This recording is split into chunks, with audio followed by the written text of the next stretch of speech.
এক রাতে স্ত্রী সহবাস কতবার করা উত্তম? কুরআনুল কারীম, আল্লাহ রাসূলের হাদিস এই ব্যাপারে আমাদের কি দিক নির্দেশনা দিচ্ছেন?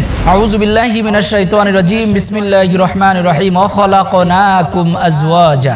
ওয়া ক্বালা আল্লাহু তাআলা ফি কালামিহিল মাজিদ, নিসাউকুম হারসুল লাকুম ফাআতু হারসাকুম আন্না শি'তুম ওয়া কদ্দিমু লিআনফুসিকুম।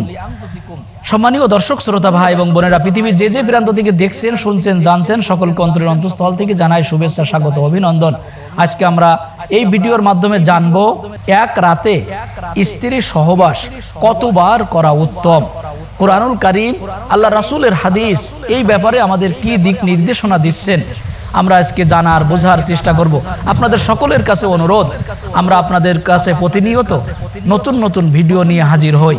এই জন্য আপনারা লাইক, কমেন্ট, সাবস্ক্রাইব করে আমাদেরকে আরো উৎসাহ দিবেন, বিশ্ববাসীকে জানার সুযোগ করে দিবেন। আল্লাহ তাআলা এই ব্যাপারে বলছেন, ওয়া খালাকনাকুম আজওয়াজা, তোমাদের থেকেই তো তোমাদের স্ত্রীদেরকে সৃষ্টি করা হয়েছে।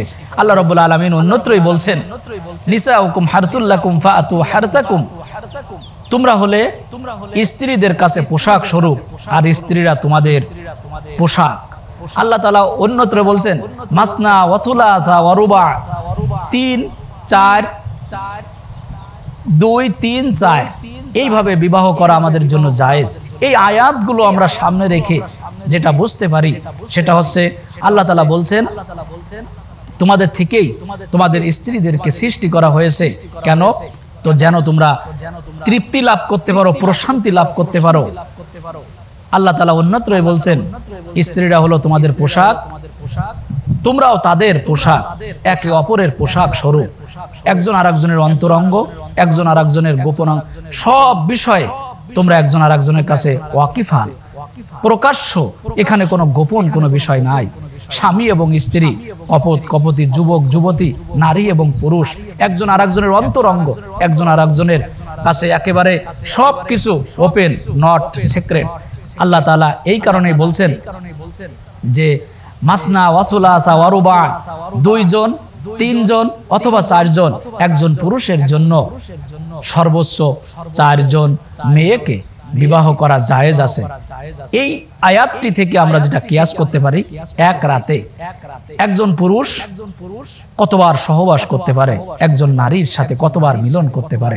স্বামী এবং স্ত্রী উভয়ে সম্মতিক্রমে, উভয়ের মতামতের ভিত্তিতে তারা যতবার ইচ্ছা ততবার সহবাস করতে পারবে।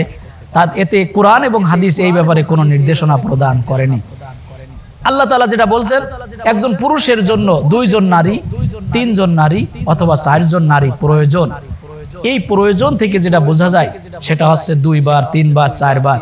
যদি তারা শারীরিকভাবে সক্ষম হয়, উভয়ের সম্মতি থাকে, তাহলে 2 বার, 3 বার, 4 বার এবং যত ইচ্ছা ততবার তারা সহবাস করতে পারে।